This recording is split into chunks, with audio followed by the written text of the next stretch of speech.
તમારું નામ છે વઢવાણા એક નમસ્તે, મારું નામ છે જયાદિત્ય. આજે હું તમારી સમક્ષ એક એવો સરસ મજાનો કોન્સેપ્ટ રજૂ કરી રહ્યો છું જેનું નામ છે green energy tesla coil. Tesla કોઇલની પૂર્વ શોધ નિકોલા ટેસ્લા નામના મહાન વૈજ્ઞાનિકે કરી હતી. નિકોલા ટેસ્લા દ્વારા શોધવામાં આવેલી ટેસ્લા કોઇલને આજે અમે ગ્રીન એનર્જી સાથે જોડવાનો પ્રયાસ કર્યો છે. તમે જોઈ શકો છો કે અહીંયા અમે સોલાર પેનલ અને પવનચક્કી એટલે વિન્ડ એનર્જીનું એક સ્ટ્રક્ચર બનાવેલું છે. તમે વિચારતો હોય કે સોલાર પેનલ અને વિન્ડ એનર્જીનું પવનચક્કીનું સ્ટ્રક્ચર શા માટે? તો તમે ઘણીવાર જોયું હશે કે લોકોના મકાનોની છતો પર સામાન્યતઃ સોલાર પેનલ અને રૂફટોપ લાગેલા હોય છે. તો સોલાર પેનલ અને રૂફટોપનું મુખ્ય કાર્ય શું છે? તો કે સોલાર પેનલ અને રૂફટોપ દ્વારા દિવસ દરમિયાન સૂર્યના કિરણોનું સંશ્લેષણ થાય છે અને ત્યારબાદ તેનો આપણે વિદ્યુત ઉર્જામાં રૂપાંતરિત કરી તેનો આપણે સામાન્યતઃ ઘરમાં વિદ્યુત ઉર્જા તરીકે ઉપયોગ કરીએ છીએ.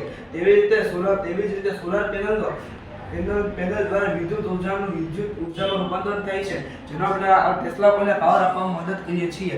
તમે વિચારશો કે સોલાર પેનલ છે તે તો ફક્ત દિવસ દરમિયાન જ કામ કરતો, રાત્રિ દરમિયાન શું કરવાનું?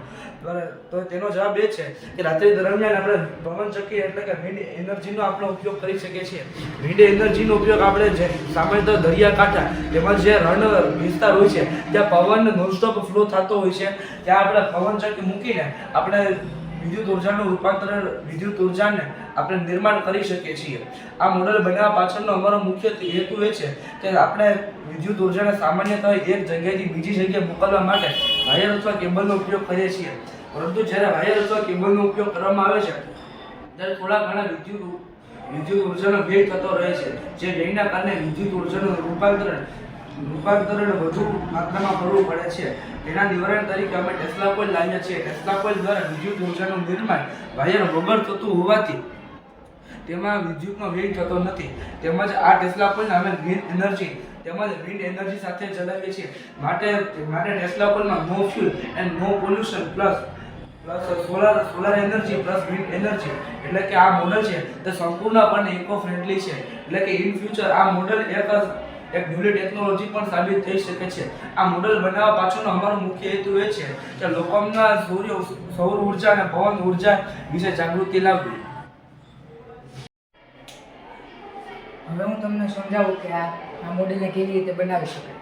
તો સૌપ્રથમ જે સોલાર પેનલ હોય તે દ્વારા બેટરીને ચાર્જ કરો. ત્યારબાદ બેટરીનું કનેક્શન આપેલ ડાયાગ્રામ મુજબ કરો. આ છે ડાયાગ્રામ. ત્યારબાદ આ જે પ્રાઇમરી કોઇલ છે, પ્રાઇમરી કોઇલ અને સેકન્ડરી કોઇલ તે બંને વચ્ચે રેઝોનન્સ ઉત્પન્ન થશે. જે રેઝોનન્સના માધ્યમથી ટેસ્લા કોઇલ દ્વારા ઉચ્ચ ફ્રીક્વન્સી એટલે high frequency electromagnetic field generate થશે, જેના કારણથી કોઈપણ ઉપકરણ તેની નજીક જશે તો વિદ્યુત ઉર્જા ચુંબકીય ક્ષેત્રના માધ્યમથી ટ્રાન્સફર થશે. હવે આપણે સમજીએ આનો વૈજ્ઞાનિક સિદ્ધાંત. તો સૌપ્રથમ સૌર ઉર્જાનું વિદ્યુત ઉર્જામાં અને વિદ્યુત ઉર્જાનું વિદ્યુત ચુંબકીય ક્ષેત્રમાં રૂપાંતર. હવે તમને આપવાનો ડેમો. તો સૌપ્રથમ આ છે સ્માર્ટ સિટી, જ્યાં લોકો રહે છે. ત્યારબાદ આ છે વાયરલેસ ઇવી ચાર્જિંગ, જ્યાં વાયરલેસ રીતે જે ઇલેક્ટ્રિક વ્હીકલ હોય તેને ચાર્જ કરી શકાય. આ છે ટેસ્લા કોઇલ, જે વિદ્યુતને વાયરલેસ ફાળવી શકે છે. આ છે ગ્રીન ગાર્ડન, જ્યાં બાળકો રાતે કે સાંજે રમવા આવે છે. ત્યારબાદ આ છે સોલાર હાઉસ અથવા સોલાર પાર્ક, જ્યાં સોલાર પેનલ રહેલી હોય છે અને આપણને ગ્રીન એનર્જી મળે છે. તો સૌપ્રથમ જે મોબાઈલ દ્વારા સિગ્નલ મોકલ્યું તેથી આ ઓન થશે. અમારો પ્રોજેક્ટ ફૂલ્લી બ્લૂટૂથથી કંટ્રોલ થઈ શકે, એટલે કે તમારે કોઈ પણ મેન્યુઅલી કોઈ સ્વિચ ઓન કરવી પડતી નથી. જ્યારે તમે મોબાઈલમાંથી સિગ્નલ આપો ત્યારે પાવર સપ્લાય ઓન થાય છે અને ટેસ્લા કોઇલ. હવે આની અંદર હાઈ ફ્રીક્વન્સી ઇલેક્ટ્રોમેગ્નેટિક ફિલ્ડ બને છે. આ ટ્યુબલાઇટ એક છે જે આપણે ઘરની અંદર ઉપયોગ કરીએ છીએ, જે આપણે 220 વોલ્ટ એસીનો ઉપયોગ કરીને ચલાવીએ છીએ, પરંતુ આ માત્ર 12 વોલ્ટ ડીસી પર કાર્ય કરે છે. હવે આપણે સમજીએ એના ફાયદા. તો જે બાળ વૈજ્ઞાનિક પ્રદર્શનમાં જે બાળકો આવ્યા હોય તે બાળકોને ગ્રીન એનર્જી અને ટેકનોલોજી વચ્ચેનો સંબંધ સમજાય, અને આ જે બસ, ટ્રેન, મેટ્રો જેવા સામૂહિક વાહનો હોય તેને આપણે વાયરલેસ વિદ્યુત પહોંચાડી શકીએ, વાયરલેસ ઇવી ચાર્જ કરી શકીએ, વાયરલેસ મોબાઈલ ચાર્જ કરી શકીએ, પછી મેડિકલ ઇક્વિપમેન્ટને વાયરલેસ ચલાવી શકીએ વગેરે ફાયદા. ચાલો હવે યુનિટ 1 બંધ કરો અને વાયરલેસ ઇવી ચાર્જિંગનો પોઈન્ટ ચાલુ કરો.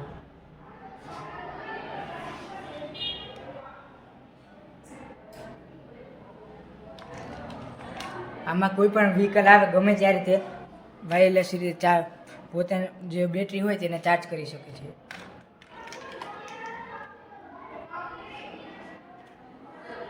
પછી અત્યારે જે આપણે બ્લૂટૂથથી જે વાયરલેસ સ્પીકર વાગે છે, જે કોઈ પણ યુએક્સ કે કેબલ વગર વાગે છે, તે જ વસ્તુ આપણે ટેસ્લા કોઇલ દ્વારા પણ કરી શકીએ. એટલે કે ટેસ્લા કોઇલ દ્વારા આપણે ઓડિયો સિગ્નલને પણ મોકલી શકીએ છીએ.